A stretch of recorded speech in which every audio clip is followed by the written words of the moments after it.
Wow, thank you, Jessica. Welcome home, everybody. Welcome home. I'm just so excited to be here. First, I wanted to acknowledge a few people that have been so instrumental in ending homelessness in the city, in the county of Los Angeles, and also for myself, I want to acknowledge the Honorable Robert A. McDonald and his team, Heidi, Andrew, Jessica, and the rest of the staff. I also wanted to thank Ed in Washington, D.C., who's just been lovely. I also want to thank my colleagues at the White House and the colleagues that have worked so hard to end homelessness, from the Office of Governor Jerry Brown, Congressmember Ted Lieu, who has the Veterans Initiative as well for public officials, Congresswoman Karen Bass, and last but not least, my mayor in the city of Beverly Hills, Julian A. Gold, and also the City of Beverly Hills Code Enforcement. I think I'm going to take this mic if you don't mind. Can I take this out? Thank you. I do much better speaking while I'm walking. I'm not so black and white. I'm kind of a rainbow when it comes to sharing my story of gratitude. Thank you so much for coming. I grew up like everybody else. I came from a middle-class family. My mom, she was a single parent, Sacramento, California. And like most youth, I was involved in all kind of trouble and giving my parents a headache. So I thought my best avenue to grow and to become a leader was to join the United States Air Force. 1997, I remember, that was around the time where we had the first secretary female, Sheila E. Widnall. Very inspirational. I joined the Air Force, learned leadership skills, and I had a focus in law enforcement. So I became a law enforcement official, later to become security forces. After my service in the military, I got married to an officer, became very active in the military community, was an active member of the Officers' Wives Club, had 2 beautiful children, and I thought my life was to live happily ever after as a veteran. Well, life's obstacles aren't always perfect for people. They're not perfect for veterans. So, unfortunately, I went through a divorce, which was a very unfortunate circumstance.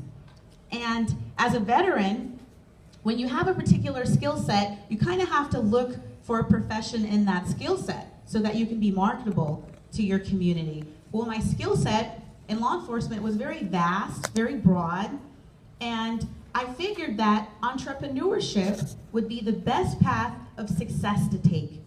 Wasn't easy. So I decided to start my own company. I moved to Tennessee and I taught. I was a substitute teacher part-time, and I said, I think I want to pack my bags and move to Los Angeles, where I feel that the need for community development is in demand. So I packed my bags, the kids went to their dad's house, and I said, wow, I'm going to be a star. I will be a star in business. What I didn't realize was a very important element of relationship. Community development is all about building relationships. It's about building people. So soon, I noticed that I was liquidating my savings account, staying in hotels. I couldn't seem to identify affordable housing in Los Angeles. I stayed in hotels, had about $300 to my pocket, and I said, I think I'm gonna sleep in my car tonight. I just don't have enough resources to stay another night in a hotel. So I slept in my car, got a business license. A day became a week became a month became several months, and eventually I had gone through all 4 seasons in Los Angeles, sleeping in my car. It was very difficult because when you're a veteran, when you're in the military, you're taught to be independent and self-sufficient. So it's difficult for veterans to seek help. I know many of you are wondering, well, why didn't you go to a shelter? Why didn't you seek help? It's because the survival tactics. I learned how to survive in law enforcement. I learned how to take care of myself. As a wife and a mom and somebody who was involved in prestigious organizations like the Officers' Wives Club, you just think that you can do it on your own. So many veterans today, they're afraid to ask for help. And now, under the leadership of Secretary McDonald, we are reorganizing and revamping and opening up our partnerships to individuals like yourselves that veterans can access and can reach. So after a year, I went to the women's clinic. The women's clinic was just being revamped when Secretary McDonald took the position. And they said, you know, Ms. Robinson, there's a new program called HUD-VASH. We would like to get you involved with it. We would like to introduce you to it. And I said, well, you know, I think I got this. Just a few more months in my car, and I'm sure that I'll secure the contract of my dreams. I can do this. I was very afraid. But the women's clinic, they were very supportive to women vets. And they said, well, let me just introduce you to one of our social workers, our caseworker, who can just ask you some questions about what you need. So I opened up a little bit to this partnership, and I went in and met with a social worker. That day was the best day of my entire life. She introduced me to resources and counseling resources and said, you know, it's okay. I'm going to be there for you. This large entity, this agency, huge, grand entity known as the Department of Veteran Affairs, all became one person. And that person who I trusted, who was my social worker. So they signed me up. I didn't have very much money left in my pocket. So I said, you know, I'm going to take the funds that I have and I'm going to buy an office. So I went and I said, I can either stay in a hotel or I can buy an office. So I decided to get an office and sleep in the office. So thankfully for HUD-VASH, they were able to transition me from living in my office into affordable housing. And it was the best thing that ever happened to me. I will tell you, eventually, as someone shared earlier, I think it was Sam, I became from looking homeless to looking like $1 million when I had a place called home. It had been 1.5 years since I had my own home, previously a homeowner. And a few weeks later, I got a call from a mayor in a city, and he said, I want you to come down and I want you to take this meeting. I've got this big group from North Carolina, they're coming in, and this might be a potential client for you. So I said, great, I have an address. I can actually promote my company properly, and this may be my first client. Went to the meeting, walked in the boardroom, all these gentlemen sitting at the table. I think it was the only woman actually that walked in there. And they're just looking at me.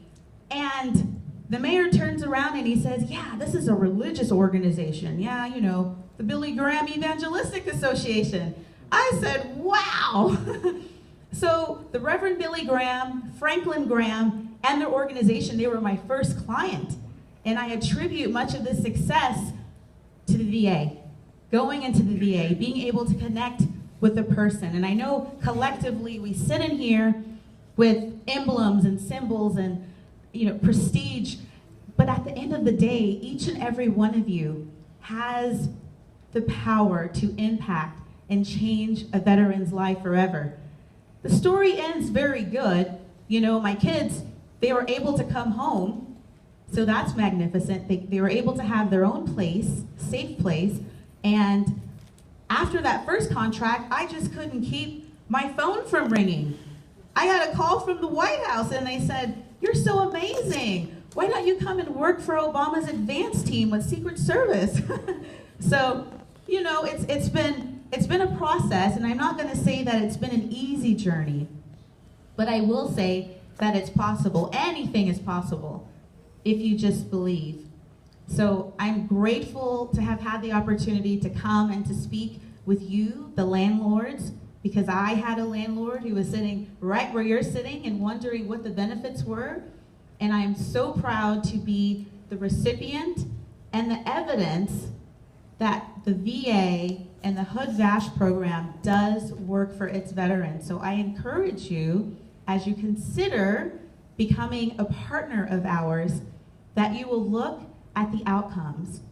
look at the potential and the possibility that you can create in a person's life, not just their life, but their entire family. So thank you so much for coming. And if you have any questions, I'm so happy to answer them. I also brought a ream of magazines. My story was featured on the cover of Ardent for Life Business, so feel free to grab a copy if you want to read more. Thank you so much, and God bless.